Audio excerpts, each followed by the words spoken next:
So I was asked to pull together some bills that could use some attention from some intelligent, responsible, active citizens like the 400 people that are here today. So I pulled 17 bills that would fit on one page of paper, which, like Julie said, I hope you get a hold of that. But this is by no means an exhaustive list of bills that we should be watching, or we'd be here for several hours reviewing them.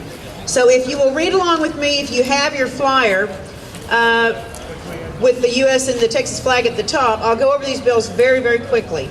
I listed bills that cover the budget and taxes, 10th Amendment and nullification, American laws for American courts, health care, transportation, education, and smart meters, which affect the Texas power grid and her independence.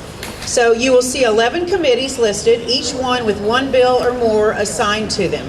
Over to the right of the name of the committee is the name of the chairman of that committee with the office room number. What we're doing is we're asking you to take time today before you leave the Capitol to visit each of these offices and request action listed beside each bill number, such as pass this bill out of committee, which means the bill has already received a committee hearing and it needs the chair to schedule a committee vote to get the bill out and onto the floor of that chamber. Or you'll see the words, this bill needs a committee hearing, which means the chair is dragging his or her feet and running down the clock, which can effectively kill this bill. In this case, we're requesting the chair to schedule a hearing and also requesting a favorable vote out of the committee. So we view all the bills in this list as good bills, and they deserve passage with the exception to one. And that bill is in the House Committee on State Affairs, having to do with advanced directive law.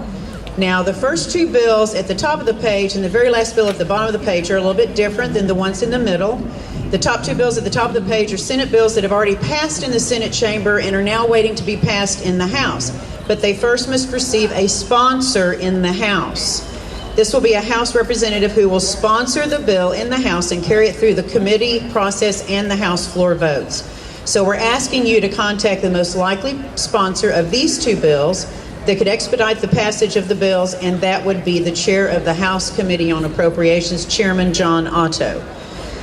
Being that these two bills support limited government and tax relief, and today is April 15th, this is an excellent time to approach Chairman Otto and request that he pick up and sponsor Senate Bill 8 and Senate Bill 9 and see these two great bills through the House and into law. Now, down at the very bottom of this list is a bill that has passed out of committee, but it's stuck in the Calendars Committee. For this committee, you should go to the committee clerk's office, which is listed on your handout, and request to fill out a green card, which signifies your support for this bill to be scheduled for a second reading on the House floor.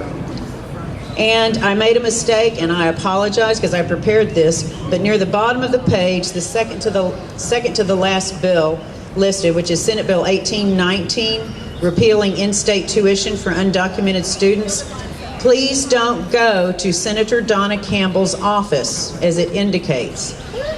This passed out of committee on Monday.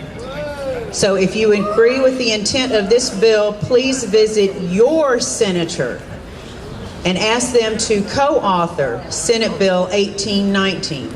In the Senate, a bill must have at least 19 senators indicating their favorable support before the Lieutenant Governor will schedule the bill for a vote before the full Senate. So ask your senator to contact the bill author, that's Senator Donna Campbell, and let her know that they support her bill. Actually, it would be most beneficial if they would request to be added as a co-author, which publicly shows their support to everybody. Senators Creighton, Colhorst, and Hall have already signed on. Excuse me. So you might visit their office and thank them. To summarize, there are 17 bills and 11 committees listed on the handout. If you're not familiar with the room numbering system in the Capitol, if a room number begins with E1 or E2, that office is in the underground extension.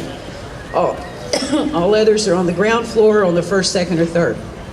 So if you plan your route, look at where the rooms are. There's two elevators that go all the way from the fourth floor all the way down to the lowest extension. And that's just go straight through these doors, past the rotunda, and look on either side. There's bathrooms and there's elevator shafts. Those go all the way to the top and all the way to the bottom. So plan your trip wisely, and please pick out some of your favorite bills, if not all of them, and follow our suggested actions. Thank you very much. Thank you.